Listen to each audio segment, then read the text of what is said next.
Well, our friend Steve Forbes was here last week telling us that we need a strong dollar to bring the economy back to full strength. And he is not alone.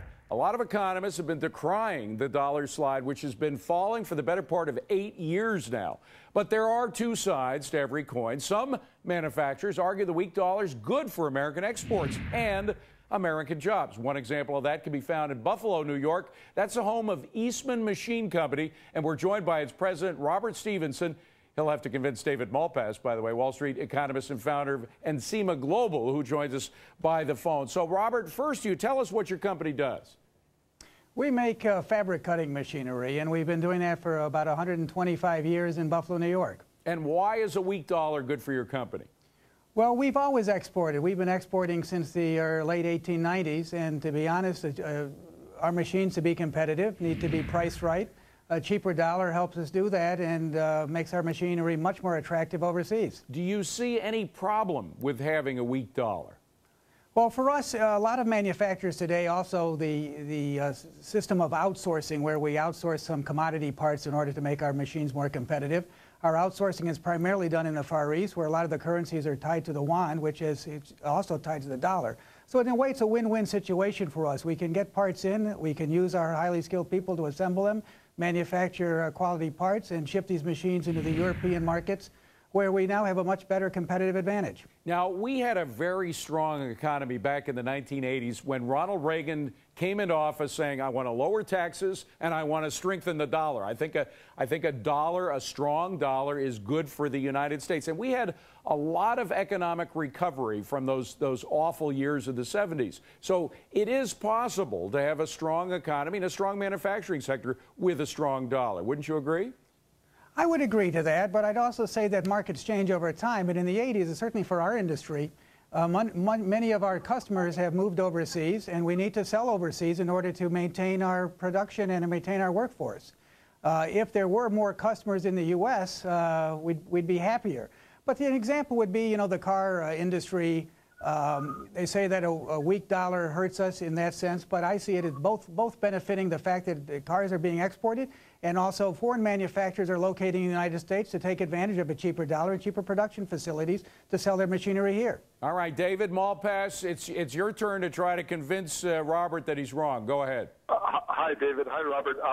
I would add a couple of points. One is it's a very expensive way to create jobs for Americans. In other words, yes, there may be a few export jobs, but at the cost of lots of unemployment for the rest of the country. And the second point is... Hold on. Before you go to number two, David, David, hold on. How is it bad for the rest of the economy? That is, how does it cost jobs in other parts of the economy? Look at the cost from high oil prices. It's part and parcel of a weak dollar that we have high commodity prices.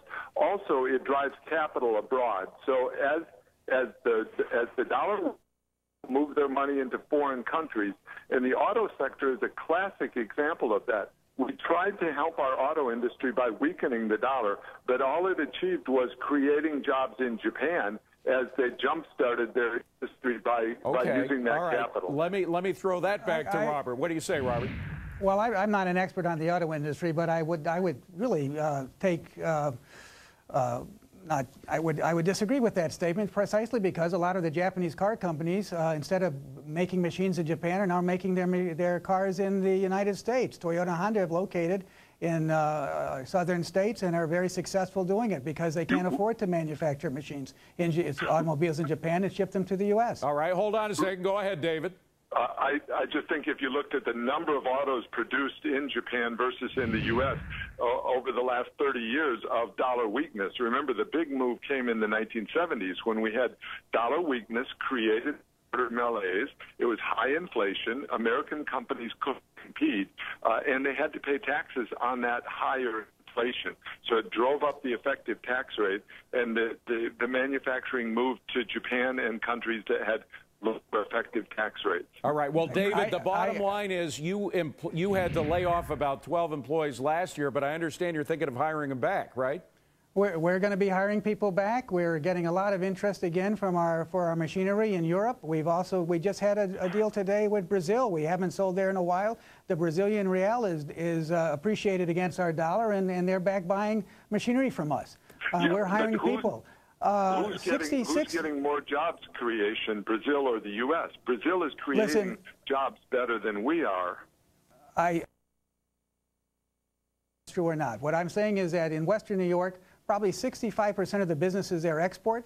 They're dependent upon export. It generates billions of dollars of business and thousands of people being employed. And they wouldn't be employed if we couldn't export. This has been a boon to Western New York. Robert Stevenson from Eastman Machine in Buffalo, New York. Good to see you. David Malpass, glad you could join us by phone.